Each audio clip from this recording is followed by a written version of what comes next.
주님만을 섬기는 헛된 마음 버리고 성령이여 내 영혼 충만하게 하소서. 주님 앞에 내 영혼 드리리라.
거룩하신 아버지 하나님, 오늘도 복된 주일 아침 주의 귀한 전으로 저희들을 부르셔서 예배자로 세워주시오니 감사드립니다. 하나님 아버지 앞에 믿음으로 나가겠습니다. 우리의 연약한 믿음을 도우시고 우리를 붙잡아 주시옵소서. 하나님을 기쁘시게 해드리는 믿음의 예배가 될 수 있도록 우리를 이끌어 주실 줄 믿습니다. 예배를 방해하는 사탄 마귀의 모든 세력들을 물리쳐 주시고 성령님께서 온전히 우리 가운데 역사하시고 인도해 주시옵소서. 감사드리며 예수 그리스도의 이름으로 기원하옵나이다. 아멘, 아멘. 우리 함께 찬송 부르겠습니다.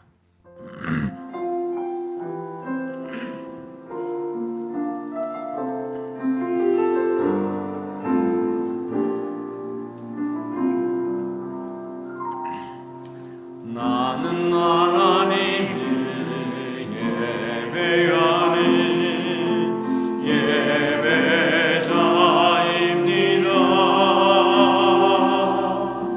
내가 서 있는 곳 어디서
아멘.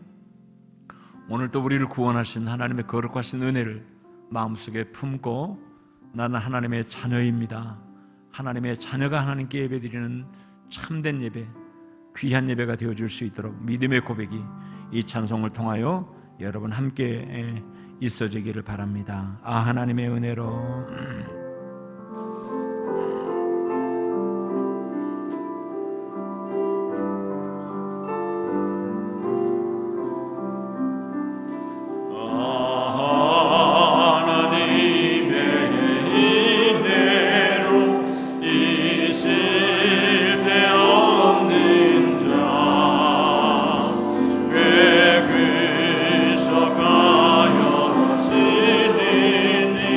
가나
연약할수록 내가 연약할수록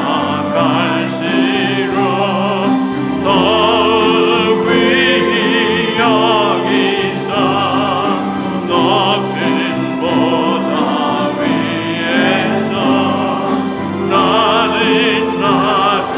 것이니 날 사랑하신 날 사랑하신 날 사랑하신 성경에 쓰였네.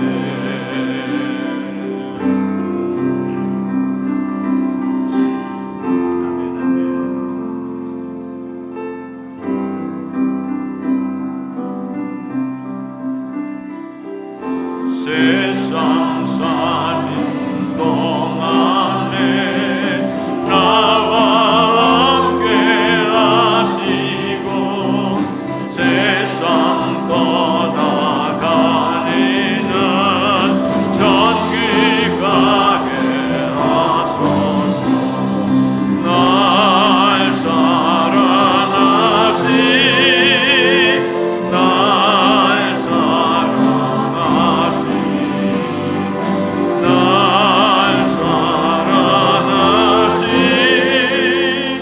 성경에 쓰인 날 사랑하신 날 사랑하신 날 사랑하신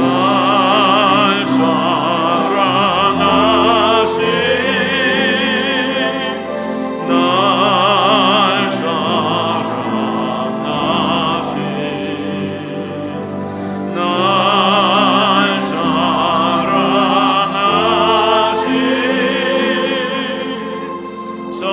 성경에 쓰였네. 예수를 나의 구주 삼고 성령과 피로써 거듭나니 이 세상에서 내 영혼이 하늘의 영광 누리. 예수를 나의 구주 예수를 나의 구주 삼고 성령과 피로써 거듭나니 이 세상에서 내 영혼이 하늘의 영광 누리. 아멘. 이것이 나의 간증이요 이것이 나의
나의 간증 이것이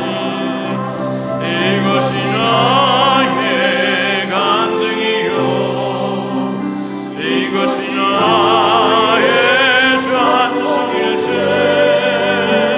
나 사는 동안 끊임없이 그주를 찬송하리로다.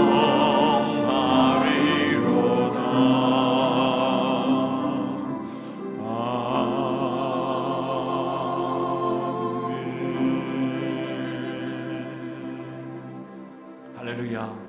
아멘. 우리 함께 다 일어나셔서 거룩하신 하나님께 찬양 경배드리겠습니다.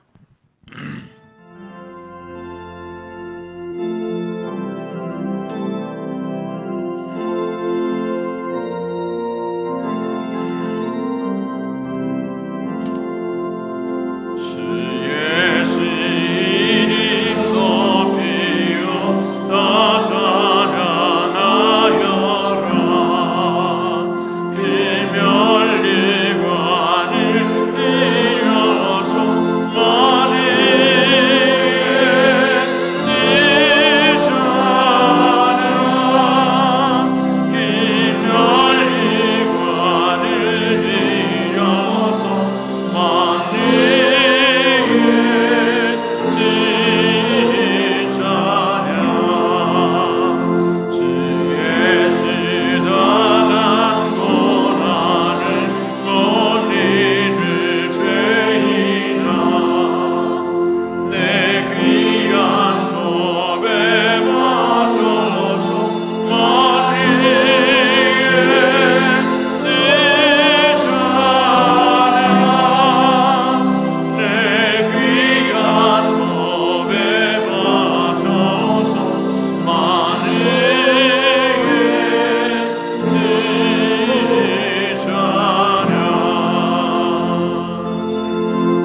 아멘. 전능하사 천지를 만드신 하나님 아버지를 내가 믿사오며 그 외아들 우리 주 예수 그리스도를 믿사오니 이는 성령으로 잉태하사 동정녀 마리아에게 나으시고 본디오 빌라도에게 고난을 받으사 십자가에 못 박혀 죽으시고 장사한 지 사흘 만에 죽은 자 가운데서 다시 살아나시며 하늘에 오르사 전능하신 하나님 우편에 앉아 계시다가 저리로서 산 자와 죽은 자를 심판하러 오시리라. 성령을 믿사오며 거룩한 공회와 성도가 서로 교통하는 것과 죄를 사하여 주시는 것과 몸이 다시 사는 것과 영원히 사는 것을 믿사옵나이다. 아멘. 오늘 우리를 대표해서 장사감 장로님 기도 인도하겠습니다. 봄에서 여름으로 이렇게 때와 계절을 바꾸시며 왕들을 폐하시고 왕들을 세우시는 만국의 왕 주님께 영광과 찬송을 드립니다. 오늘 또 우리 모두를 주 이름을 두시려고 택하신 곳, 곧 주께서 계신 곳과 영광이 머무는 곳 노대동 830번지 이 성전에 불러 모으시고 시온에서 하나님을 예배하는 예배자로 세우신 것을 감사합니다. 우리의 모든 허물과 잘못을 용서해 주시옵소서. 믿음을 강물처럼 흐르게 하옵소서.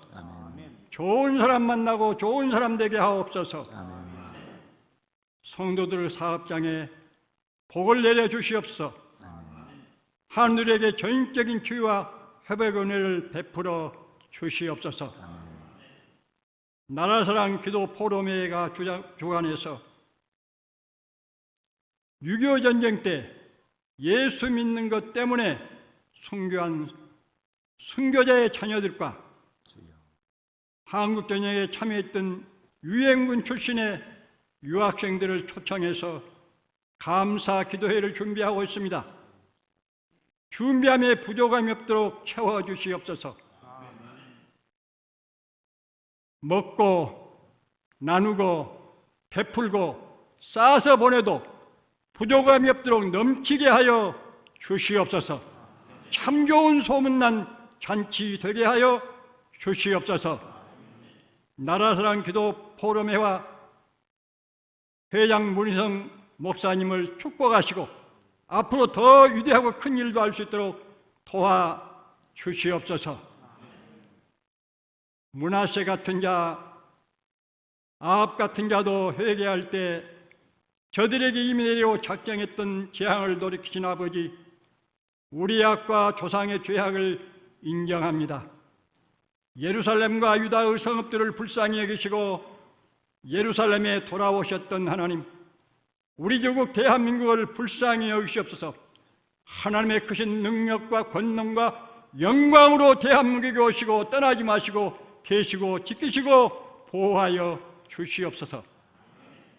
아이도벨의 좋은 모략을 버리게 하시고 아들 압살롬에게서 다윗 왕을 지키신 아버지 하나님, 아람 군대의 눈을 멀게 하시고 사마리아 성으로 인도해서 저들로 포로되게 하셨던 하나님, 한반도의 통일을 방해하고 원치 않는 주변 강국들의 마음과 정책을 어둡게 하시고 눈을 멀게 하옵소서. 저들의 연락은 수포로 들어가게 하시고 무의하게 하여 주시옵소서. 끝내는 남북이 통일되게 하시고 전쟁이 없게 해 주시옵소서. 선교 대국으로 세워 주시옵소서.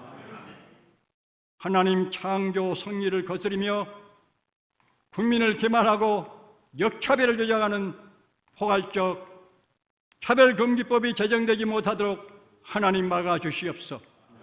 그 법을 제정하도록 배후에서 역사하고 충동하는 사탄을 심판해 주시옵소서. 대한민국 땅이 소돔 고모라 땅 되지 않게 하여 주시옵소서. 거룩한 나라 거룩한 백성으로 쓰임받게 해 주시옵소서. 6월달은 호국 보훈의 달입니다. 나라와 민족을 위해서 희생한 선진들의 후손들 하나님 위로하시고 축복해 주시옵소서. 국가는 저들에 대한 진실한 위로와 격려를 아끼지 아니하며 계속해서 보살피게 해 주시옵소서. 우리 국민들 우크라이나 전쟁을 보면서 국가의 소중함을 다시 한번 깨달게 하시고 이 땅에 불행했던 치욕스럽던 역사가 반복되지 아니하도록 특별히 정치권을 포함한 모든 국민이 애국 애족하는 마음으로 화합하고 하나 되게 하여 주시옵소서. 아버지 하나님, 오늘 말씀을 전하실 목사님으로 박상욱 목사님을 보내시고 말씀을 전하게 하고 듣게 하시니 감사합니다. 축복하시고 강건케 주시옵소서. 주시는 말씀이 우리 성도들에게 은혜와 복이 되게 하여 주시옵소서. 우리 문희성 담임 목사님 축복해 주시옵소서. 언변교훈 목사님으로 세워주시옵소서. 설교는 베드로의 설교 같고 기도는 엘리야의 기도 같은 능력 있게 해 주시옵소서. 김을선 목사님, 장년의 목사님, 이신희 목사님, 이명희 목사님 축복하시고 한빛교회에서 사역이 행복하고 복되게 하시고 우리는 세 분 목사님과 전도사님을 통해서 성도들이 행복합니다. 감사합니다. 세 분 목사님과 전도사님에게 축복해 주시옵소서. 한빛교회 오늘 또 이 예배를 위해서 보이는 곳에서 보이지 않는 곳에서 알게 모르게 여러 가지 방법으로 수고를 아끼지 않은 모든 예배위원들 축복해 주시옵소서. 한빛교회를 통해서 하나님이 거룩이며 영광을 받으시기를 우리 주 예수 그리스도의 이름으로 기도합니다.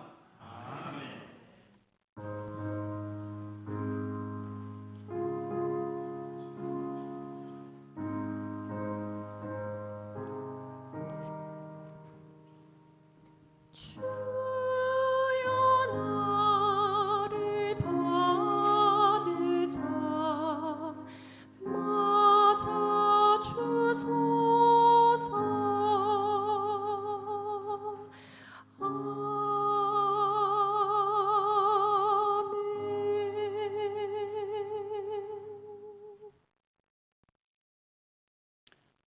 오늘 우리에게 주실 하나님의 말씀은 마태복음 26장 38절로 46절까지의 말씀입니다. 제가 가진 성경으로는 신약 성경 46쪽입니다. 마태복음 26장 38절로 46절 말씀입니다.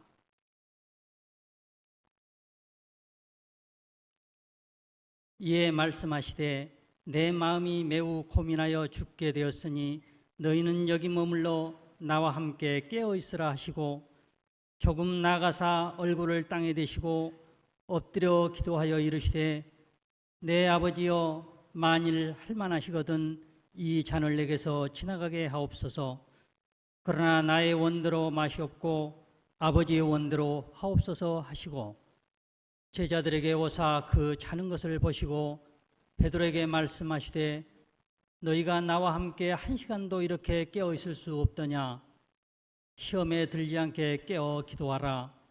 마음에는 원이로되 육신이 약하도다 하시고 다시 두 번째 나아가 기도하여 이르시되 내 아버지여 만일 내가 마시지 않고는 이 잔이 내게서 지나갈 수 없거든 아버지의 원대로 되기를 원하나이다 하시고 다시 오사 보신즉 그들이 자니 이는 그들의 눈이 피곤함일러라.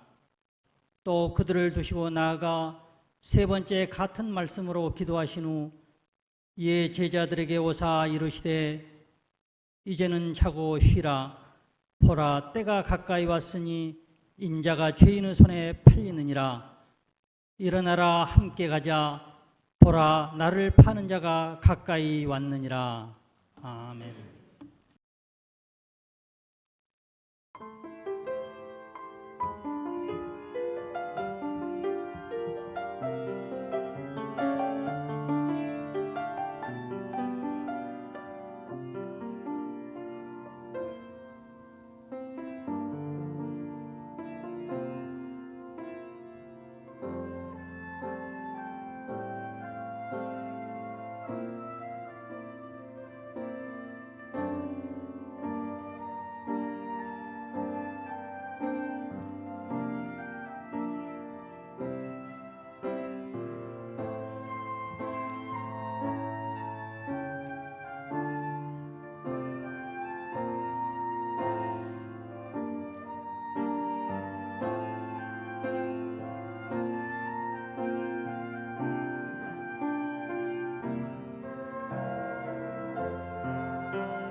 아멘, 아멘.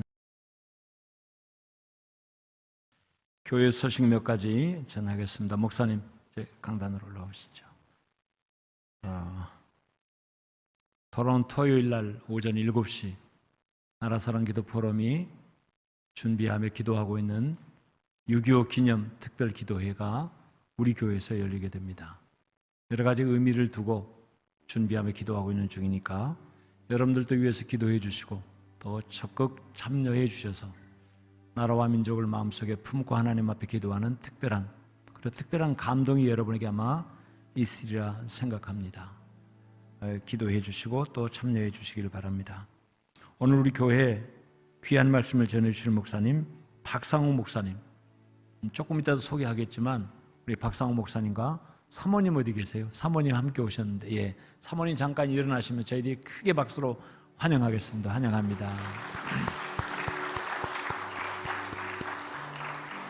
예배 전에 잠깐 말씀을 나눴는데 우리 사모님이 청년 시절에 저에게는 입학 동기가 되는 목사님에게 신앙 지도를 받고 지금도 그 영향이 아주 깊게 신앙생활을 하시며 사역하고 계시는 사모님이시다라고 이 얘기를 들었습니다. 그래서 더 반가웠습니다.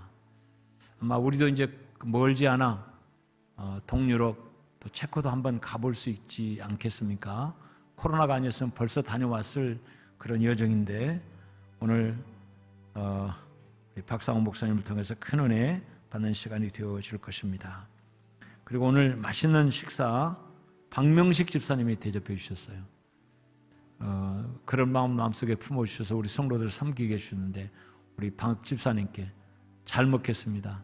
앞으로도 건강하시길 위해 기도합니다. 우리 뜨거운 마음으로 박수 한번 하겠습니다.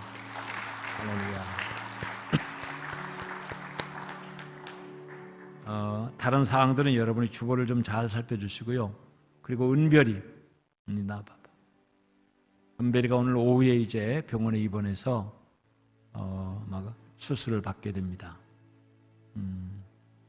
아프지 않게 수술 잘 받을 수 있도록 또 수술 받고 난 다음에도 떼어낸 그 혹에 뼈로 채워져야 된다고 합니다. 시간이 좀 걸릴 거라고 생각합니다. 하나님이 우리 은별이와 함께 해주셔서 아주 담대하게 또 은별이 수술을 집도하는 의사 선생님을 비롯한 의료진들이 최선의 노력을 통해서 완벽한 수술이 될 수 있도록 여러분이 기도해 주시고 격려해 주시길 바랍니다. 제가 이 시간 우리 은별이에게 또 오늘 오후에 입원하는 그런 터라서 특별히 축복하며 기도하고 싶습니다. 함께 기도해 주세요.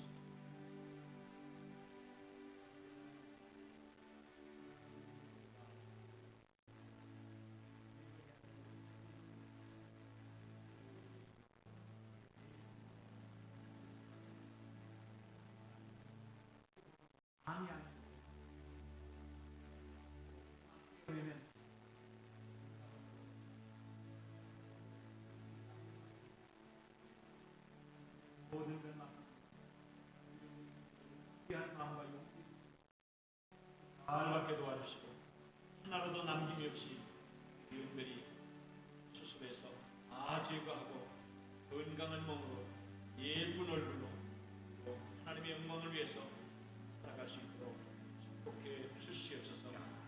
저희가 위해서 기도할 것입니다. 아버지 어머니가 기도하고 있습니다. 할아버지 할머니가 기도할 것입니다.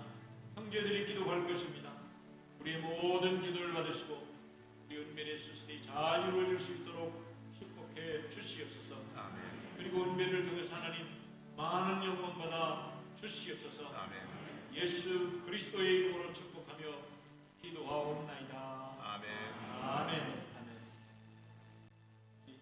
은별이 한등치 하잖아요. 점점 더 이뻐져 가는 것 같아요. 우리 인사할 때 기도하마 수술 잘 받고 건강하게 오느라 이런 마음으로 힘차게 박수로 우리 격려하겠습니다. 할렐루야. 이제 우리 말씀 듣겠습니다. 체코가 어떤 도시인지 또 거기 프라하 수도에 한인교회를 담임하고 있는 우리 박상욱 목사님이 어떤 사역을 하시는지 저 전혀 모르는 그런 터에 우리 목사님이 우리 교회 오시게 됐습니다.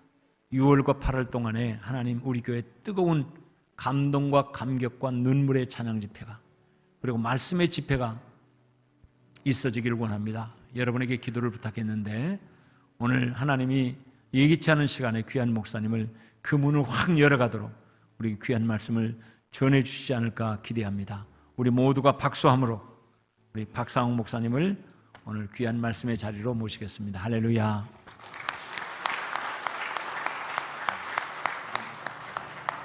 여러분 모두 뵙게 돼서 너무 반갑고 감사를 드립니다. 또 원래 11시 예배에는 강단을 잘 내주지 않는데 목사님 오늘 말씀 전할 수 있도록 강단을 허용하신 것에 대해서도 감사를 드립니다.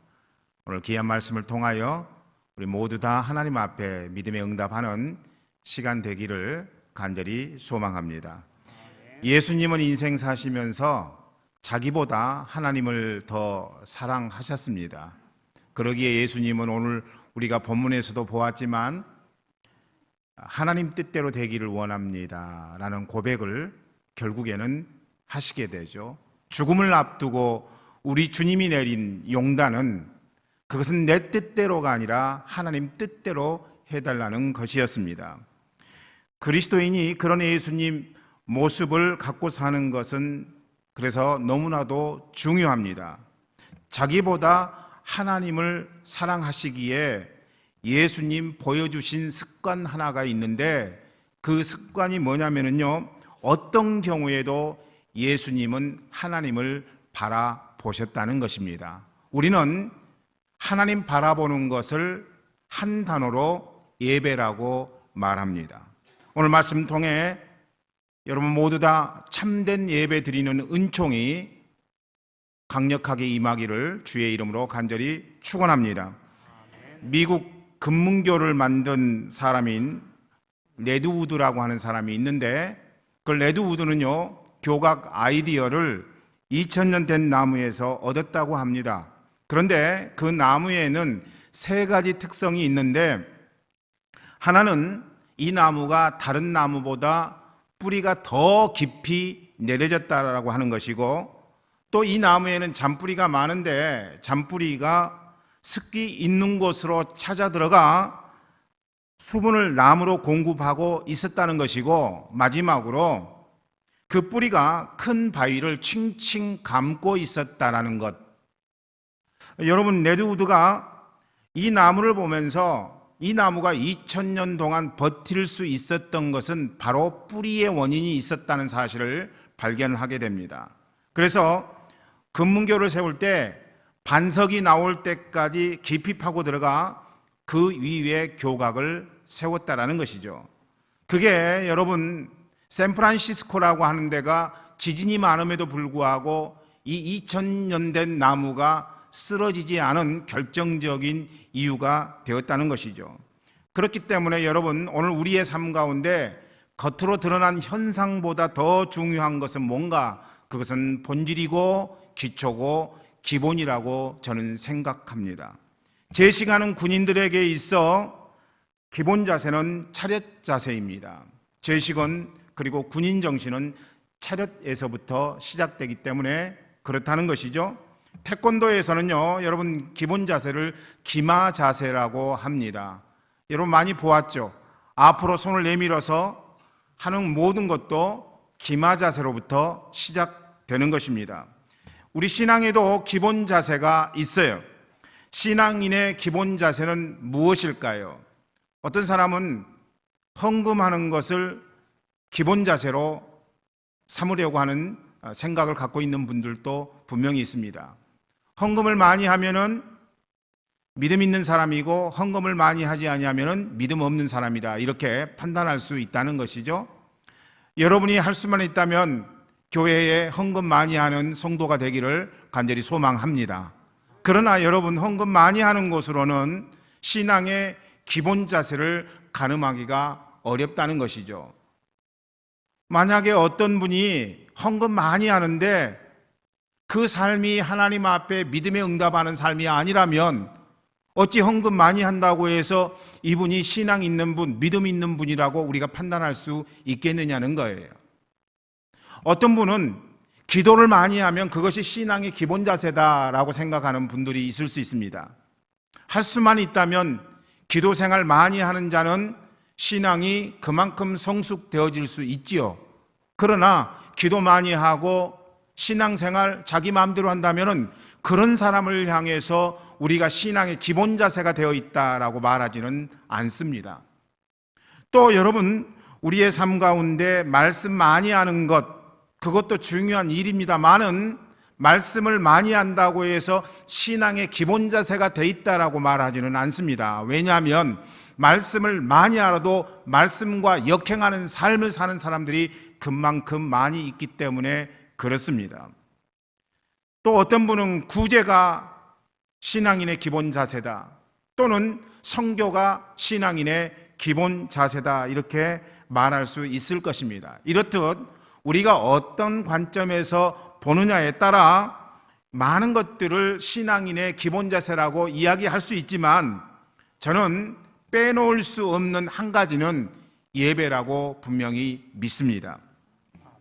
우리의 삶 가운데 예배가 빠져서는요, 아무것도 이룰 수가 없다는 것이죠. 그래서 흔히 한약 가운데 약방의 감초라고 하는 것이 있는데, 여러분, 예배라고 하는 것은 우리 신앙인이 따라야 될 약방의 감초와 같은, 정말 우리 그리스도인의 삶 가운데 이것이 빠져버리면 아무것도 될 수 없다고 생각할 정도로 예배라고 하는 것은 우리 신앙생활의 기본 중에 기본이라고 저는 분명히 믿습니다. 그런데 오늘날 우리가 살아가는 삶의 현장 속에는요, 예배를 제대로 드릴 수 없도록 만드는 요소가 너무 많다는 것이죠.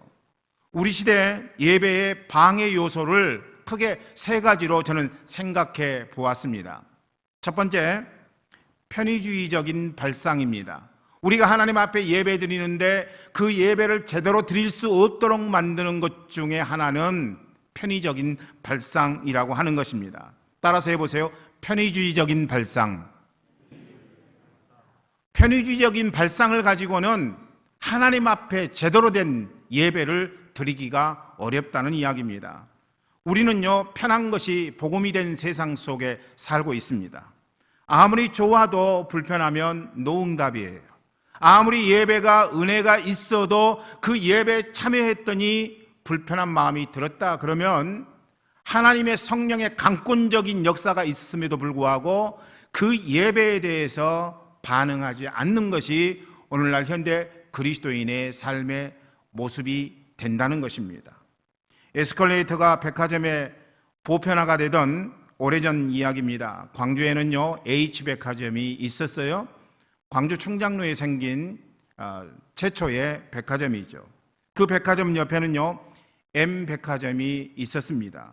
그런데 H백화점은 사람들로 인산인해를 이루고 M백화점은 사람들이 팔이 날리듯 없더라는 것입니다. 왠지 여러분 아십니까? 왜 H백화점은 됐고 M백화점은 안 됐을까요? 그건 단순한 것입니다. H백화점은요, 에스컬레이터가 쌍방으로 오르락내리락 하는 에스컬레이터였고, M백화점은 올라가게 되면은요, 내려올 때 돌아서 가야만 되는 에스컬레이터였기 때문이라는 것입니다. 여러분, 그건 뭘 의미하는 것입니까? 소비자라고 하는 것은 불편하면 이용하지 않는다는 거예요. 그런데 안타깝게도 오늘날 교회가 불편하면 하나님 앞에 예배하지 않더라는 것입니다. 현대 신앙인의 모습이라는 거예요. 예배가 흥미와 재미를 줘야 됩니다. 주차장 확보는 물론이고 여러분 쾌적한 상태를 유지해야 될 뿐만 아니라 교회 안에서 예배를 드리는데 볼거리는 물론입니다. 첨단 시설 구비는 기본이고요. 아멘 강요나 통성기도 하자고 하는 것, 또 예배 시간에 일어나라고 하는 것은요, 귀차니즘이기 때문에 교회가 그것을 시행하는 데 있어서 주저주저 할 수밖에 없다는 것입니다. 여러분, 그것은 뭘 의미하는 거냐면요, 하나님이 주인공 되어야 될 예배가 청중 위주로 변질되었다는 것을 의미하고 있는 것입니다. 안 돼요, 여러분. 이게 코로나 시대에는요 더 팽배해졌습니다. 거리 두기는 끝났지만 설문조사에 의하면은요 교인 10명 중에 3명은 코로나가 끝나더라도 교회 나오기를 주저하게 된다는 것입니다. 이것은요 공동 예배의 무너짐의 반증일 것입니다. 예배에는요 크게 우리가 두 가지로 나눌 수 있는데 그것은 공동 예배와 개인 예배입니다. 개인 예배를 우리는 경건 예배라고 이야기를 하죠. 우리는 주일 11시부터 12시 또는 12시 반까지 공동 예배를 드립니다. 그리고 나서 12시나 12시 반부터 개인 예배가 시작되어서 다음 주 예배 드릴 때까지 우리는 삶의 현장에서 개인 예배를 드리게 됩니다. 그런데 여러분, 우리가 분명히 아셔야 될 것은 뭐냐면은 개인 예배에 승리하려면은 전제 조건이 딱 하나 있는데 그것은 뭐냐? 공동 예배에 승리해야 된다는 것입니다. 그래서 혹자는 공동 예배에 실패하면 개인 예배도 실패하게 된다는 이야기를 했던 것 같습니다. 오늘 이 자리에 앉아 있는 성도 여러분, 여러분의 삶의 현장 속에서 하나님을 경험하고 하나님을 만나고 하나님을 체험하려면 가장 중요한 것 중에 하나가 함께 모여서 하나님 앞에 영광 돌리는 공동 예배에 승리해야만 된다는 것입니다. 할렐루야. 아멘. 여러분, 그렇습니다. 온라인 예배라고 하는 것은 편하지만은요 특별 상황에 잠깐 필요한 예배예요. 온라인 예배를 드림으로 예배의 소임을 다했다고 생각하는 것은요 성도를 죽이고 교회를 죽이는 결과를 맺게 한다는 것입니다. 그래서 여러분, 우리가 어쩔 수 없으면 온라인 예배를 드리지만 그러나 대부분은 함께 모여서 공동으로 하나님 앞에 예배 드리는 것은 너무나도 중요한 삶의 원리가 된다고 하는 거예요.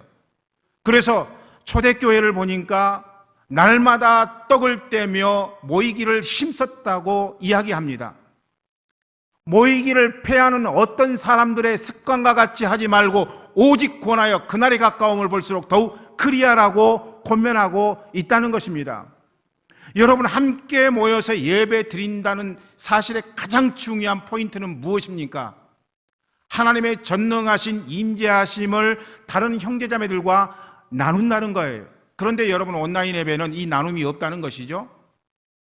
온라인 예배는요 편하기는 하지만 하나님과의 은혜를 통해서 성도들과 함께 나누는 나눔의 은총이 있지를 못한다는 거예요. 십자가의 이유가 무엇입니까? 십자가는요 내가 하나님을 바라보고 그 하나님을 바라봄으로 말미암아 하나님께서 주시는 은혜를 형제 자매들과 함께 나눈다라는 의미가 바로 십자가의 의미가 아니겠느냐는 거예요. 그러므로 우리가 드리는 공동 예배에 교제가 빠지고 나눔이 빠지고 함께함의 의미가 사라져버린다면 그것은 진짜 예배라고 볼 수 없다는 것입니다. 물론 이 시간에도 온라인 예배를 드리는 분들이 있을 수 있습니다. 그러나 그것은 방금 전에 말씀드린 것처럼 특별한 상황에서 특별한 여건 때에 예배하기 위해서 드리는 것이고 평상시에는 그렇지 않다는 것입니다. 직장의 문제로 인해서 어느 곳에 주일날 출장을 가야만 되는 상황이 발생했다. 그때 우리는 온라인 예배를 드릴 수 있는 거죠. 병원에 입원할 상황이 되어서 현장 예배에 참여할 수 없게 된다. 그럴 때 우리는 온라인 예배를 통해서 하나님 앞에 예배할 수 있게 되는 것입니다. 그러나 그것이 정답은 될 수 없다는 거예요. 우리 모두는 다 함께 현장에 와서 하나님의 성령의 강권적인 역사가 있는 예배를 통하여 나눔의 귀한 은혜 가운데 거해야만 된다는 것입니다. 애굽이 아니라 가나안에 가야만 된다고 하신 하나님의 말씀 의미가 바로 여기에 있다는 것이죠. 바로가 뭐라고 이야기합니까? 너희가 하나님을 섬기는데 이 땅에서 하나님을 섬기라, 그렇게 이야기하잖아요. 예배 드릴 수 있도록, 제사 드릴 수 있도록 모든 여건을 마련해 주겠다고 이야기하잖아요. 그런데 하나님은 아니라는 거예요. 모세를 통해서 결국 40년 동안의 유리방황하는 세월이 있었지만은 가나안 땅으로 들어가서 전능하신 하나님을 영화롭게 하는 일에 응답하지 않았느냐는 것입니다. 그렇기 때문에 오늘 우리의 삶 가운데 우리가 놓치지 않아야 될 것은 편의주의적인 발상을 버리고 내가 불편하더라도 하나님이 나를 초청하실 때 그 초청하심 앞에 성도들과 함께 응답하는 믿음의 예배를 드리는 것, 그것이 너무나도 소중하다라고 하는 사실, 저는 여러분들이 잊지 않기를 주의 이름으로 간절히 축원합니다. 두 번째, 우리의 예배를 방해하는 요소는 뭔가? 그것은요, 자기 중심적인 사고입니다. 따라서 하세요. 자기 중심적인 사고다. 여러분, 우리의 예배를 방해하는 것은 자기의 중심적인 사고입니다. 하나님은 방금 말씀드렸습니다. 많은 가나안을 약속하셨어요. 그래서 모세는 정탐꾼들을 약속의 땅으로 보내고 그들의 보고를 듣습니다. 10명의 정탐꾼은 민수기 13장 31절 보니까 이렇게 고백해요. 우리는 능히 올라가서 그 백성을 치지 못하리라. 그들은 우리보다 강하니라. 하나님이 비옥한 땅을 주셨지만, 그런데 우리는 그 땅을 차지할 수 없다는 거예요. 이유는 뭐예요? 그들은 우리보다 강하기 때문이라고 그들은 보고합니다. 여러분, 10명의 정탐꾼은요, 상황을 하나님 시각으로 보지 못하는 자기 중심적인 사람들이었을 것입니다. 자기 중심적인 사고가 예배자의 마음 가운데 있게 되면은요, 예배와 예배자가 죽게 됩니다. 여러분, 우리의 삶 가운데 필요한 건 뭐예요? 하나님과 가까이 해야 되는 것 아니겠습니까? 시편 73편은 그래서 하나님을 가까이 하는 것이 복이라고 우리에게 말씀해 주고 있지 않습니까? 여러분, 그렇습니다. 하나님을 가까이 하는 것이 복이라는 거예요. 우리 주 예수님은 평소에 하나님을 가까이 하셨어요. 무슨 일을 하든지 하나님과 동행하는 삶을 사셨다는 것입니다. 그러므로 오늘 우리의 삶 가운데 우리가 가져야 될 태도는 뭔가? 내 중심적인 사고를 버리고 하나님이 말씀하시는 말씀 앞에 믿음에 응답하고, 그리고 하나님과 가까이 하는 삶을 선택하는 것이야말로 너무나도 소중한 우리 예배의 원리가 된다는 것입니다. 반면에 민수기 14장 8절의 말씀을 보니까 여호수아와 갈렙은 이렇게 이야기하는데, 여호수아와 갈렙의 시각은 이런 거였어요. 여호와께서 우리를 기뻐하시면 우리를 그 땅으로 인도하여 들이시고 그 땅을 우리에게 주시리라. 할렐루야.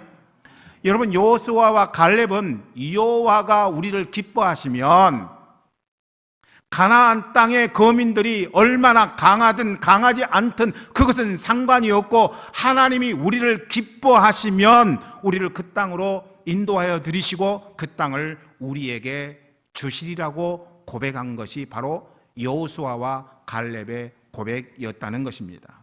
그들은요, 상황을 하나님 시각으로 보았습니다. 상황을 보니까 그 땅의 거민들은 강한 사람들이었어요. 안악자손이었어요. 감당할 길이 없습니다.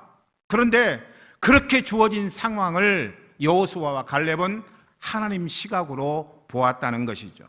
예배는요, 그렇기 때문에 자기 중심적인 사고를 하나님 시각으로 바꾸어 줍니다. 내가 가질 수 있는 시각을 하나님 시각으로 바꾸어 준다는 거예요. 내가 환경의 지배를 당할 수 있는 상황을 하나님 시각으로 바꾸어 준다는 것입니다. 저는 이것이 진짜 예배의 정신이라고 믿습니다. 그러므로 오늘 예배하는 우리 모두는 예배를 통해서 내가 갖고 있었던 생각, 내가 갖고 있었던 고정관념, 내가 갖고 있었던 선입견을 버리고 하나님은 지금 뭐라고 말씀하시는가?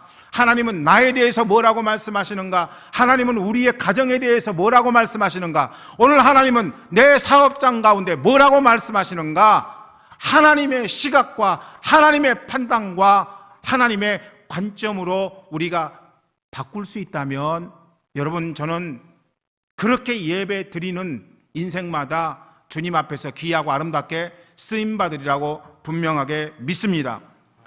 요한복음 21장을 보면은요, 베드로가 실망한 나머지 이제는 갈릴리 바닷가로 다시 가서 고기 잡는 일에 종사하겠다라고 이야기를 합니다. 그러니까 친구들이 그러면 나도 고기 잡으러 간다, 그렇게 갈릴리 바닷가로 갑니다. 그들에게 있었던 사명은 더 이상 중요하지 않았어요. 먹고 살아야 되니까 이제는 갈릴리 바닷가에서 고기를 잡아야 되겠다는 논리죠. 자기 중심적인 사고입니다.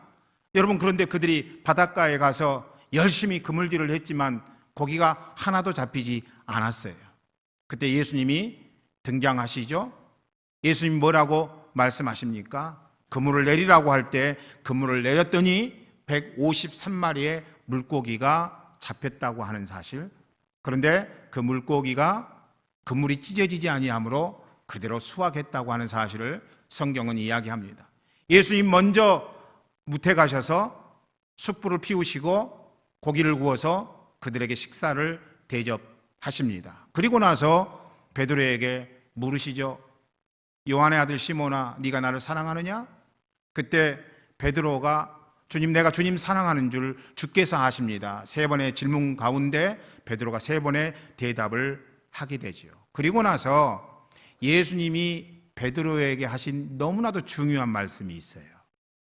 그 말씀이 무슨 말씀이냐면은 젊었을 때에는 네 스스로 네가 띠를 띄었다. 그러나 늙어서는 팔을 벌리게 될 텐데 다른 사람이 띠를 띄울 것이다. 이렇게 우리 주님이 말씀하십니다. 무슨 의미예요? 그때 당시에 사람들이 입는 옷은 헐렁한 옷이었죠. 그래서 띠를 띠게 돼 있어요. 베드로가 옷을 입고 본인이 띠를 띄웠단 말이죠.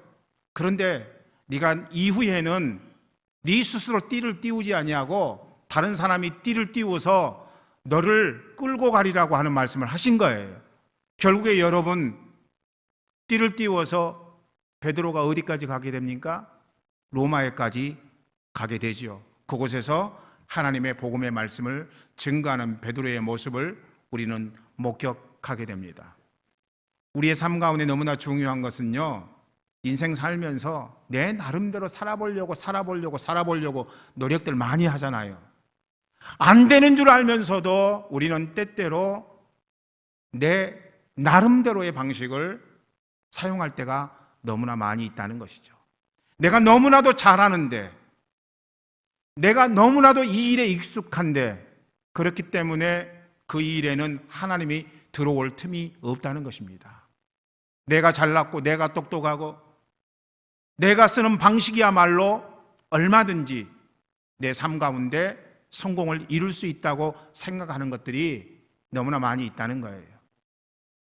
여러분의 예배라고 하는 것은요, 그래서 중요한데 내가 할 수 있었던 그것을 내가 할 수 없다고 고백하고 하나님이 나를 붙들어 주시지 아니하면 내가 한순간도 온전히 살아갈 수가 없습니다라고 고백하는 것이 오늘 우리가 드리는 예배인 줄로 저는 분명히 믿습니다. 세 번째로는요, 의지의 대상이 많았다는 것이죠. 우리의 예배를 참된 예배로 만들지 못하는 것은요, 우리가 의지의 대상이 많기 때문이라는 것이죠. 따라서 하시겠습니다. 의지의 대상이 많은 거다. 의지의 대상이 많으면은요, 그런 인생은 하나님 앞에 참된 예배를 드리기가 어렵다는 것입니다. 예배자 마음 가운데 있어야 할 하나님 바라봄을 죽이는 이유예요.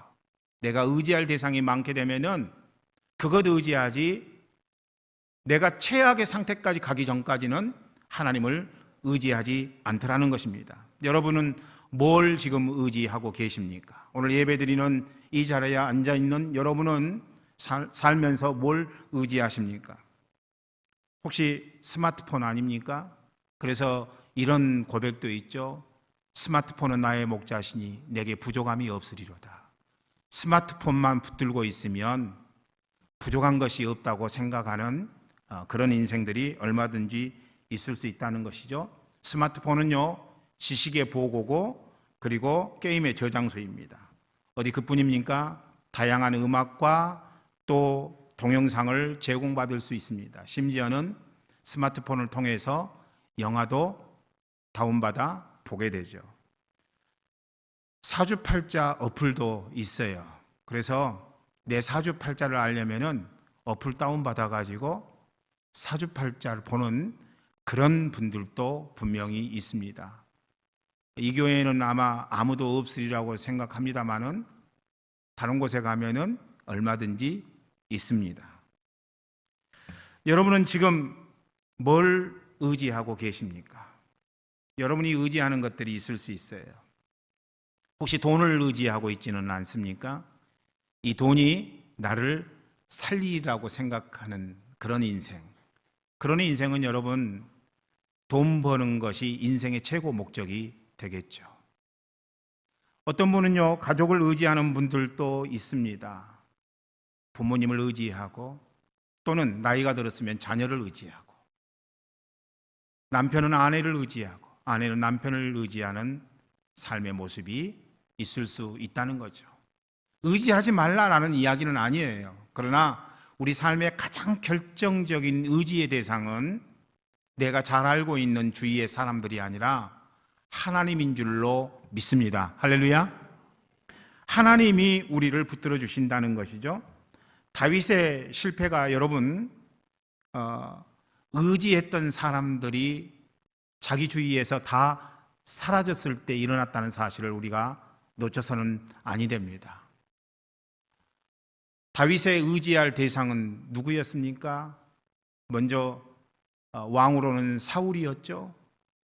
뿐만 아니라 자기의 친구 요나단도 있습니다. 그리고 자기의 스승이었던 사무엘도 있습니다. 이 사람들이 그 주위에 다 떠나게 되자 다윗은 해서는 안 될 실수를 하게 됩니다. 그것이 무엇이었습니까? 아비멜렉 앞에 가서 미친 척 침을 질질 흘리면서 하나님의 사람으로서 해서는 안 될 거짓말을 하게 되고, 그리고 옳지 않은 삶의 행동을 하게 되었다는 것입니다. 사무엘상 21장을 보면은요, 그런 내용들이 쭉 열거되고 있어요. 하나님이 세운 다윗이 그렇게 해서는 안 되는데, 그렇게 해서는 안 될 다윗이 그런 행동을 했다는 것을 분명하게 기록하고 있습니다. 그들이 주위에서 사라져버리게 되니까 보팀목이었던 다윗의 삶 가운데 더 이상 버팀목이 없게 되니까 다윗은 그렇게 인생을 타락하며 하나님을 원치 않는 방향으로 갈 수밖에 없었다는 것입니다. 여러분, 그래서 오늘 우리의 삶 가운데 중요한 것은요, 하나님 아닌 의지 대상에게서 우리가 벗어나야 된다는 거예요. 하나님이 우리의 의지의 대상이지 사람이 우리의 의지의 대상이 될 수 없다는 거예요. 사람 믿었다가 큰 코 다치는 분들이 굉장히 많이 있는 줄로 믿습니다. 여러분, 사람 의지해서는 안 돼요. 우리의 삶 가운데 우리가 의지할 대상은 오직 하나님밖에 없다는 것이죠. 우리가 하나님을 의지해야만 진정 하나님을 바라볼 수 있고, 이 바라봄이 예배의 삶을 갖게 만든다는 것이죠. 그래서 우리는 이런 노래를 찬양할 수 있습니다. 나 무엇과도 주님을 바꾸지 않으리, 다른 어떤 은혜 구하지 않으리, 오직 주님만이 내 삶의 도움이시니 주의 얼굴 보기 원합니다. 주님 사랑해요.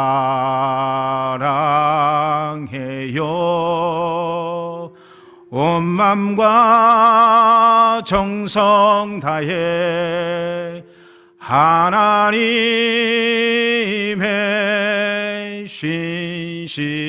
신실한 친구 되기 원합니다.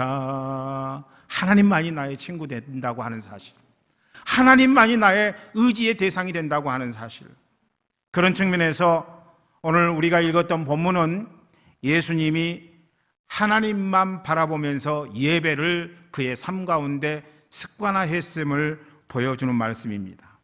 죽음 앞두고도 예배자가 된다고 하는 것은요, 웬만한 내공으로는 되는 일이 아니에요. 사람들은 자기중심적이고 이기적이기 때문에 자기에게 피해가 다가오게 되면은요, 하나님을 더 이상 의지하지 않으려고 합니다. 예수님은요, 12살의 어린 나이에 성전에서 예배를 드렸습니다. 공생애 시작하면서도 예수님은 하나님 앞에 전적으로 단독자로 나아가는 예배를 드리게 됩니다. 40일 동안 광야에서 예수님 하셨던 일은 전능하신 하나님과의 만남이 극대화되는 예배를 드렸다고 하는 사실입니다. 오병이어 사건을 일으킬 때에도 우리 주 예수님은 하늘의 하나님을 바라보시고 축사하신 다음에 놀라운 역사를 일으키셨습니다. 병자를 고치고 회복의 은총을 주실 때에도 우리 예수님은 하나님을 높여드리고 그 하나님을 바라볼 뿐만 아니라 그 하나님을 예배했습니다. 그리고 십자가 지시기 전에도 오늘 본문에서 보는 대로 우리 예수님은 하나님을 예배하셨어요. 그러니까 예수님의 삶 속에서 예배를 빼버리면 그는 아무것도 아니다라는 결론이 나오게 되는 것이죠. 사람이 몰려올 때도 우리 예수님은 하나님을 예배하셨고, 그리고 홀로일 때도 예수님은 하나님을 예배하셨습니다. 여러분, 삶 가운데 고통이 다가올 때에도 하나님을 예배하셨고, 뿐만 아니라 기쁨이 넘칠 때에도 그는 하나님을 예배하셨습니다. 그러므로 오늘 우리의 삶 가운데 예배의 내공을 쌓으셔야 됩니다. 예수님처럼 예배하셔야 돼요. 예배가 아니면 내 삶을 말할 수 없다고 할 정도로 하나님 앞에 예배의 영성으로 응답하고 나가야 된다는 것이죠. 예배를 통해서 우리가 하나님을 바라보면은요, 그때 어떤 일이 일어나느냐? 하나님이 우리를 보시는 일이 일어난다고 하는 거예요. 할렐루야. 여러분, 우리 삶에 하나님이 나를 보시면, 그래서 나에게 은혜를 주시면 그거 끝나는 삶 아닙니까? 자꾸 우리의 시각이 어디로 향해요? 세상을 향하잖아요. 그런데 내가 그렇게 살지 아니하고 예배를 통해서 하나님을 바라보면 그 순간에 하나님은 나를 바라보시게 된다는 사실입니다. 이것이 여러분 참된 예배예요. 내가 하나님 바라보았더니 하나님이 나를 바라보신다. 그러니까 우리가 예배 드릴 때마다, 함께 모여서 공동으로 예배 드릴 때마다 우리의 삶의 각오는 뭐예요? 내가 하나님 바라보겠다라는 각오예요. 그리고 그렇게 하나님 바라보았더니 하나님을 나를 보시더라, 이 고백이 우리의 고백 속에 나와야 된다는 것이죠. 그리고 이것이 확대되어서 어느 곳에서든 우리가 하나님을 바라볼 수 있다면 하나님은 그 현장에서 나를 보시게 되는 역사가 있게 된다는 것이죠. 다윗 인생 속에 하나님께서 마음을 실어 그를 바라보았던 때는 언제일까요? 다윗이 골리앗을 물리치던 때에 하나님은 분명 다윗을 보았을 것입니다. 다윗이 통일 왕국의 왕이 되었을 때에도 하나님은 다윗을 주목했을 것입니다.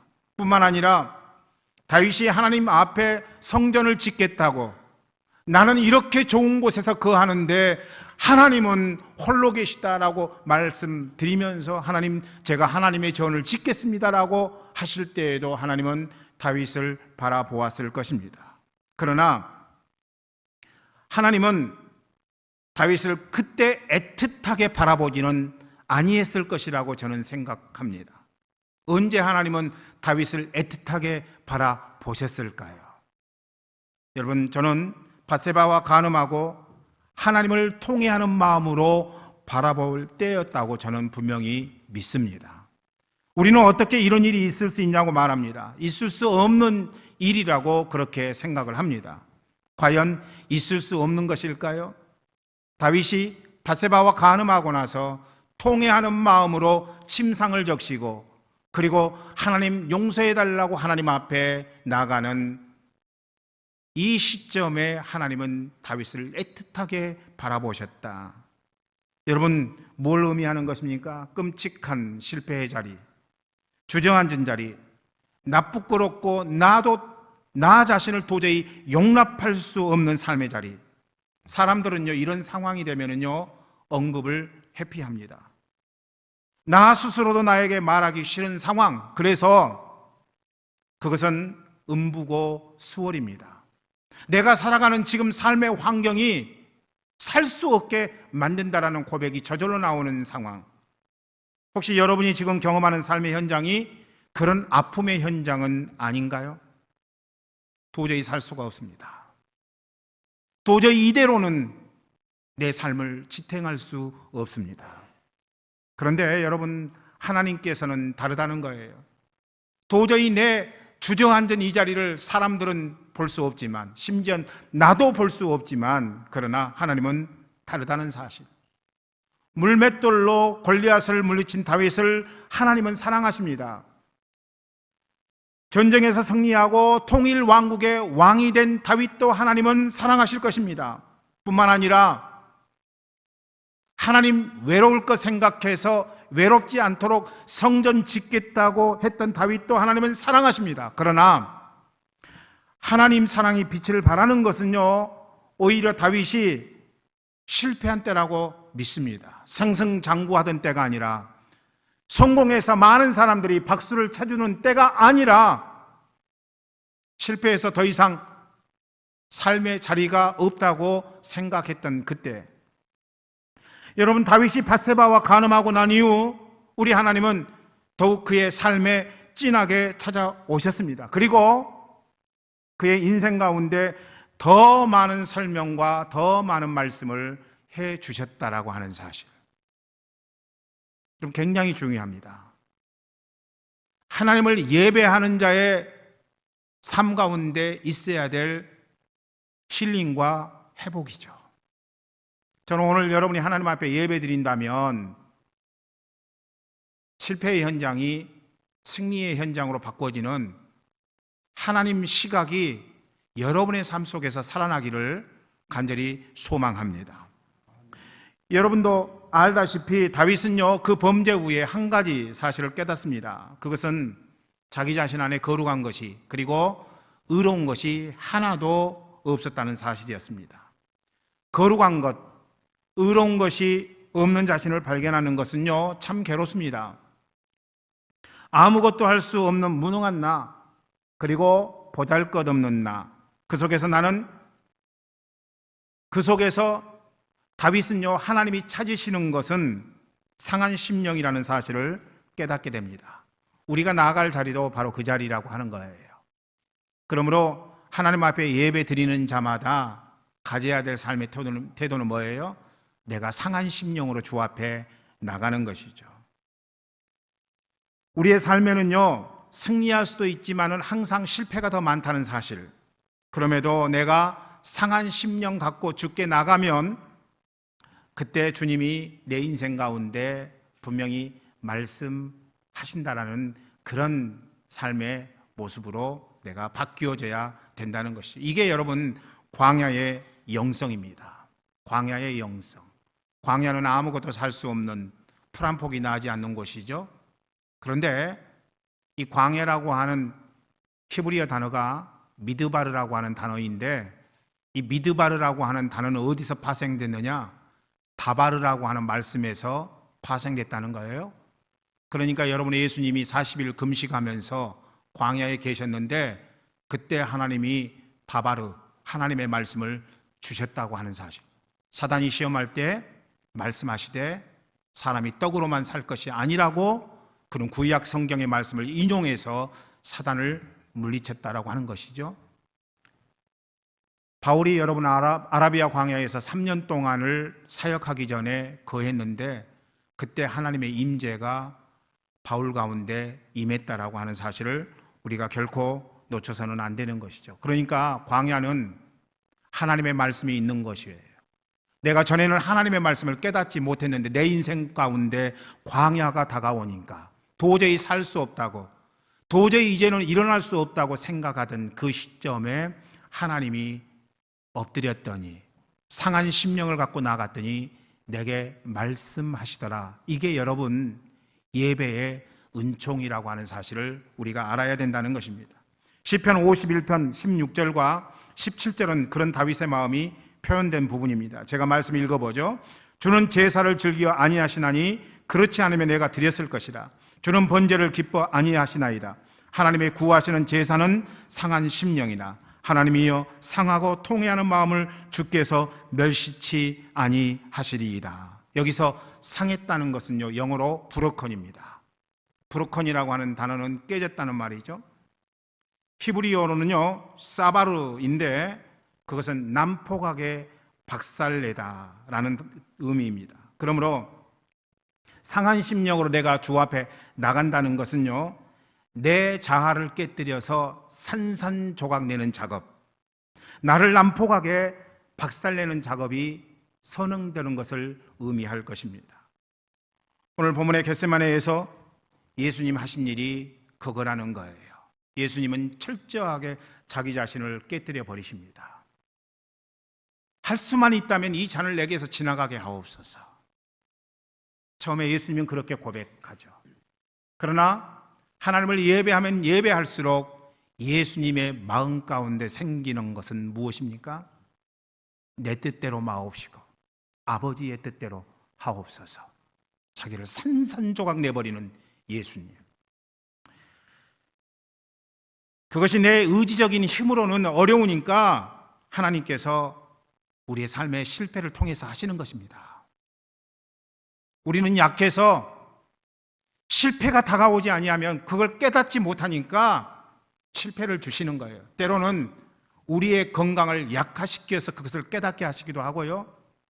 때로는 자녀가 잘 돼야 되는데 자녀의 삶 가운데 너무나도 고통스러운 일이 발생하게 해서 하나님의 음성을 듣게 만드는 거예요. 그게 하나님의 방법이라는 것입니다. 참된 승리라고 하는 것은 바로 이걸 깨닫는 것입니다. 뜻모를 고통과 아픔이 여러분의 삶 가운데 있을 수 있습니다. 그때가 어느 때라고요? 그때가 바로 하나님을 예배할 때라는 것입니다. 평안하면 말할 것도 없습니다. 내 인생에 처절한 고통이 다가오는데도 내가 하나님을 예배할 수 있다면, 현장에 와서 성도들과 함께 공동 예배를 드릴 수 있다면, 그리고 말씀 증가는 주의 종의 말씀을 통해서 내가 이 말씀으로 살리라고 결단할 수 있다면 내 삶이 평범할 때에는 지극히 더 하나님을 예배할 수밖에 없다는 것입니다. 여러분 느끼세요. 제발 저는 여러분이 오늘 이 시간에 느끼기를 원합니다. 이런 예배가 여러분의 인생 가운데 습관되기를 원해요. 그래서 여러분, 예배는 습관화돼야 돼요. 습관화되는 예배, 그 예배를 통해서 내가 결정적으로 하나님을 의지하고 붙들어야 될 때 상한 심령으로 주 앞에 나갈 수 있다는 사실을 여러분 모두가 기억하시기를 주의 이름으로 간절히 축원합니다. 신앙생활의 기본은요, 예배입니다.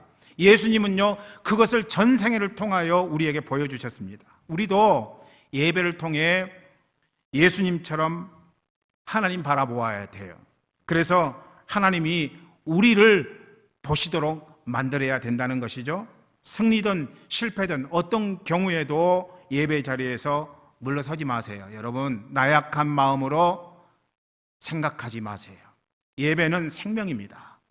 오늘 여러분이 드리는 이 예배는요, 포기할 수 없는 거예요. 카타콤에서도 하나님을 예배했던 믿음의 선진들처럼, 6.25 전쟁 공산주의 치하에서도 하나님을 예배했던 그들처럼 오늘 우리가 예배를 포기할 수 없습니다. 어떤 어려움이 있더라도 우리는 예배를 회복하고 공동 예배를 통해서 승리함으로 우리의 개인 예배에서도 승리하도록 만들어야 된다는 것이죠.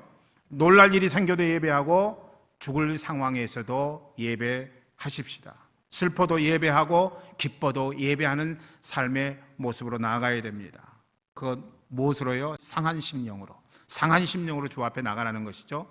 저는 우리 모두 하나님 바라보는 예배하는 삶이 되기를 주의 이름으로 간절히 축원합니다. 이제 우리 찬양하며 결단 한번 하십시다. 아무도 예배하지 않는 찬송 주 앞에 올립니다.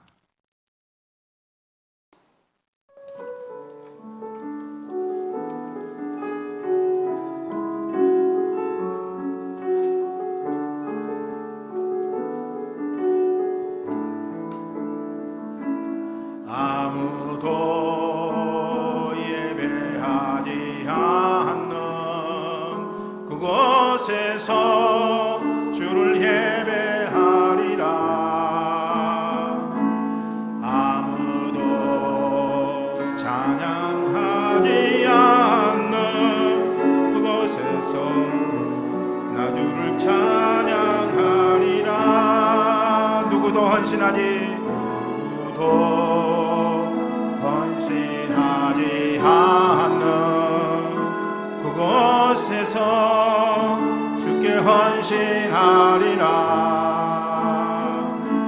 누구도 증거하지 않는 그곳에서 나 주를 증거하리라.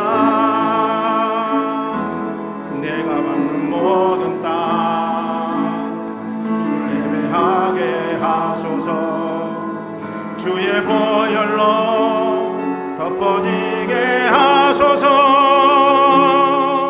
내가 선이고 주의 거룩한 것 되게 하소서. 주의 향기로 물들이소서. 내가 밟는 모든 땅, 내가 밟는 모든 땅 주를 예배하게 하소서. 주의 보혈로 덮어지게 하소서. 내가 선이고 주의 거룩한 곳 되게 하소서. 주의 향기로 물들이소서. 우리 이 시간 반주에 맞춰서 주님 앞에 믿음의 응답하기를 원합니다. 우리 다 눈을 감고 주께 나아가기를 원합니다. 오 하나님, 예배하지 않는 그곳에서 예배하는 자가 되기를 원합니다. 찬양하지 않는 그곳에서 나 주님 찬양하는 자가 되기를 원합니다. 하나님, 그리스도인은 많으나 헌신하지 않는 그리스도인이 많은 그곳에서 헌신하는 자가 되기를 원합니다. 땅끝까지 복음 증거하라고 말씀하신 주님의 말씀과는 상관없는 삶을 살아가는 사람들 틈바구니에서 주의 말씀 증거하는 예배자의 삶을 살기를 원합니다. 자비로우신 하나님 아버지, 오늘 이 시간 내 마음을 만져주시기를 원합니다. 편한 것을 추구했던 내 삶을 뒤로 하기를 원합니다. 내 중심적이었던 삶을 뒤로 하기를 원합니다.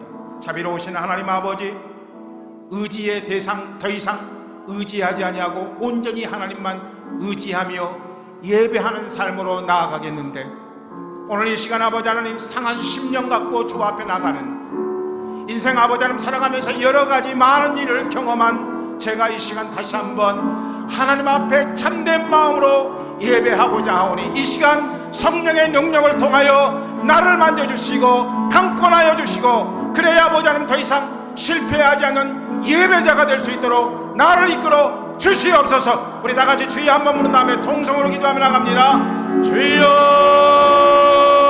할렐루야 할렐루야. 하나님 아버지 고맙고 감사합니다. 아버지 하나님, 참된 예배자가 되기를 원합니다. 아버지 하나님, 공동예배에 승리하는 자가 되기를 원합니다. 아버지 하나님, 교회를 통하여 예배를 허락하신 하나님 앞에 믿음에 응답할 수 있도록 아버지 하나님 내 마음을 주장하시고 이끄시고 인도하여 주시기를 원합니다. 그래 아버지 하나님, 참된 예배자가 되게 하시고 예배를 드림으로 하나님을 바라보는 저희의 인생 가운데 하나님이 우리 또한 바라보시는 놀라운 역사가 임하도록 주여 강권하시고 능력의 손으로 붙잡아 주시옵소서. 아버지 하나님, 지금 살 수 없는 삶의 여정을 아버지 하나님 앞에 고백하며 나갑니다. 주님 앞에 모든 것을 내려놓습니다. 아버지 하나님, 이 시간 성도들의 기도를 받아주시옵시고 오늘 참된 예배를 통하여 주님만 바라보는 삶이 아버지 하나님 놀라운 형통과 권능과 능력의 삶이 되게 조금 더 부정함이 없도록 주여 역사하여 주시고 이끄시고 인도하여 주시옵소서. 주님만 의지합니다. 주님만 바라봅니다. 주님 강권하여 주시옵소서. 할렐루야. 내가 밟는 모든 땅 주를 예배하게 하소서. 주의 보혈로 덮어지게 하소서. 내가 선이고 주의 거룩한 곳 되게 하소서. 주의 향기로 물들이소서.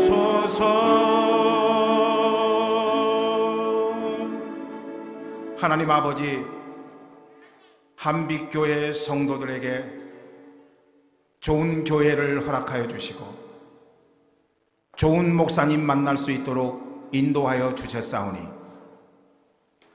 이제는 상한 심령 갖고 주를 높이며 주를 예배하는데 부족함이 없는 하나님의 권속들로 주께서 세워주시고 이끌어주시고 인도하여 주시옵소서. 하나님, 예배할지라도 금방 하나님의 기적이 일어나지는 않지만 예배에 실패하지 말게 하옵시고 여호수아와 갈렙처럼 상황을 하나님 시각으로 바라볼 줄 아는 믿음을 통하여 하나님 만나게 하시고 그것이 예배의 삶을 통해서 이루어지는데 오늘 아버지 하나님, 한빛교회 모든 성도들의 마음 가운데 예배에 승리할 수 있도록 하나님의 성령의 능력으로 붙잡아 주시옵소서. 함께 해주심을 감사드리옵고 우리 주 예수 그리스도의 이름으로 간절히 기도 올리옵나이다. 아멘.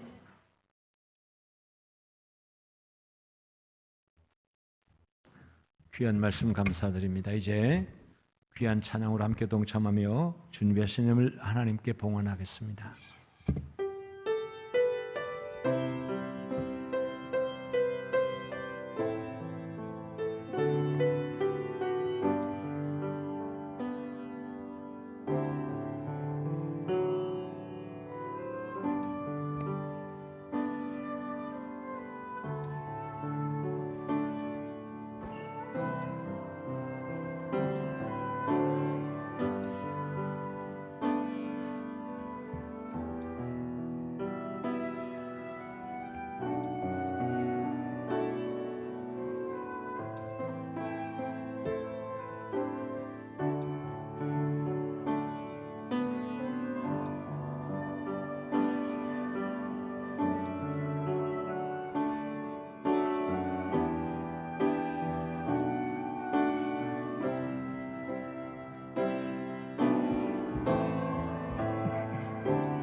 아멘, 아멘. 우리 함께 감사한 마음으로 하나님께 봉헌하겠습니다.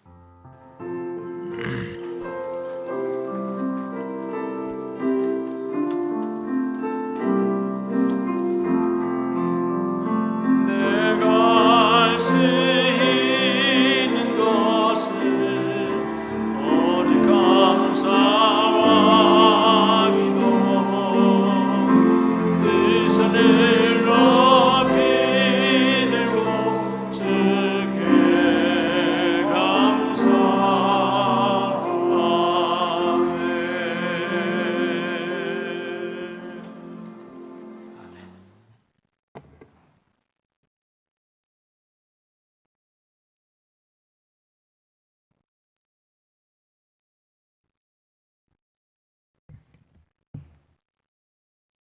고마우신 우리 아버지 하나님, 오늘 또 귀한 목사님을 통해서 한국 교회와 또 우리 교회를 향한 귀한 말씀, 성전에 모여서 하나님을 향하여 열린 마음으로 하나님 중심의 귀한 예배를 드릴 수 있도록 생명의 말씀 주시니 감사합니다.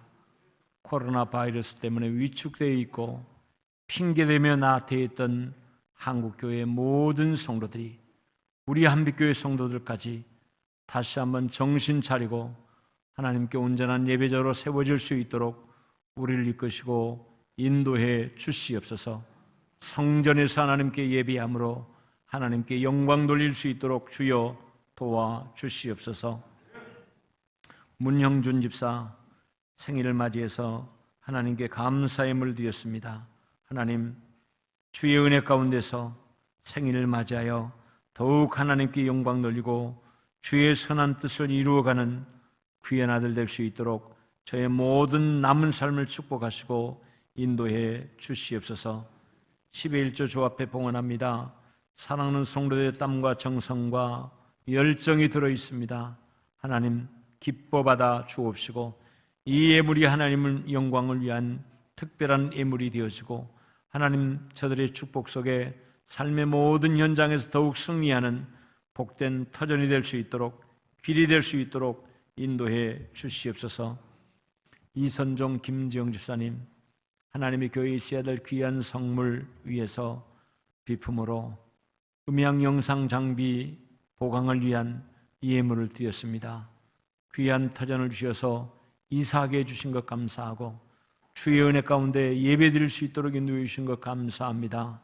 또한 감사한 마음으로 하나님의 성전에 꼭 필요한 것을 위해서 예물을 드렸사오니 기뻐받아 주옵시고 아름답게 필요하게 구축이 될 수 있도록 주여 은혜 베풀어 주시옵소서. 귀한 집사님의 가정 위에 꼭 필요한 것 하나님 아심에 그것 채워주심으로 하나님의 영광, 하나님의 축복 속에 살아갈 수 있도록 도와 주옵소서. 오늘도 아버지 하나님, 사랑하는 자녀들, 저들의 이름을 하나님 보좌 앞에 올려드리며 기도하는 주의 백성들이 있습니다. 주여 받으시고 이 강단에 이 종이 두 손으로 사랑하는 자녀들의 이름을 감싸 싸우니 하나님 영육간에 승리하게 하시고 이 자녀들을 통해서 하나님 큰 영광 받으시고 하나님의 교회 가신 선한 일들을 다 이루어가게 해 주시옵소서. 우리 병훈이가 1,000번제를 아버지께 올려드렸습니다. 민효가 1,000번제를 아버지께 올려드렸습니다. 세현이가 1,000번제를 아버지께 올려드렸습니다. 정빈이가 1,000번제를 아버지께 올려드렸습니다. 기도하는 자리에 동참한 우리 아이들 위해 주여 축복하사 기도의 문을 열어 주옵시고 저들의 기도만큼 주께서 응답하심으로 복된 삶을 살게 도와주시고 거룩하고 선한 영향력을 드러내며 사는 능력 있는 오베데돔의 가정의 자녀들처럼 능력을 주셔서 큰일에 쓰임받을 수 있도록 하나님 함께해 주시옵소서. 감사의물을 드렸습니다. 선교 헌금도, 건축 헌금도, 주정 헌금도, 필리핀 센터를 위한 헌금도 여러 가지 목적으로 하나님께 예물을 드렸습니다. 하나님 기뻐 받으시고 하나님 영광 크게 드러나게 하시며 대리준 저들의 손길마다 하나님 축복해 주시옵소서.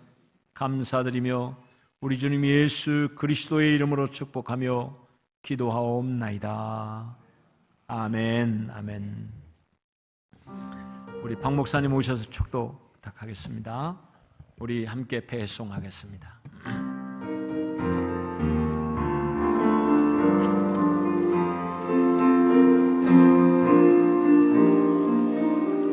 비바람이 앞길 막아도 난 가리 죄길 가리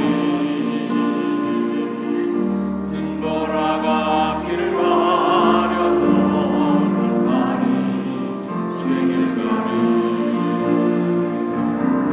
이기는 영광 이기는 승리에게 나를 구원하신 주님이 십자가 지고 가시니 나는 가리라 새의 길을 가리라 스님 말같이 따라 나는 가리라 나는 가리라 새의 길을 가리라 스님 말같이 따라 나는 가리라.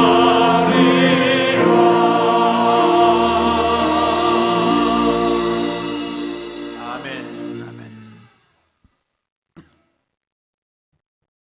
나는 가리라 주의 발자취 따라 가리라. 하나님, 방금 전 고백했던 것처럼 우리 주 예수 그리스도께서 이 땅 위에 사셨던 것처럼 그의 발자취 따라갈 수 있도록 도와주시되, 오늘 하나님 앞에 예배 승리하겠다고 고백한 주의 귀한 군속들 일일이 기억하여 주셔서 하나님의 권능과 능력 아래 있게 하시고, 예배를 통하여 살아계신 하나님 증거하는 귀한 자리에 있을 수 있도록 주께서 함께하여 주시옵시되, 그렇게 결단한 지금부터는 우리 주 예수 그리스도의 놀라우신 은혜와 아버지 하나님의 크신 사랑과 성령의 감화 내조 축복하심이 주의 발자취 따라가기를 원하는 주님의 귀한 백성들 머리 이외, 그 가정 이외 지금부터 영원토록 함께 계시기를 간절히 축원하옵나이다. 아멘.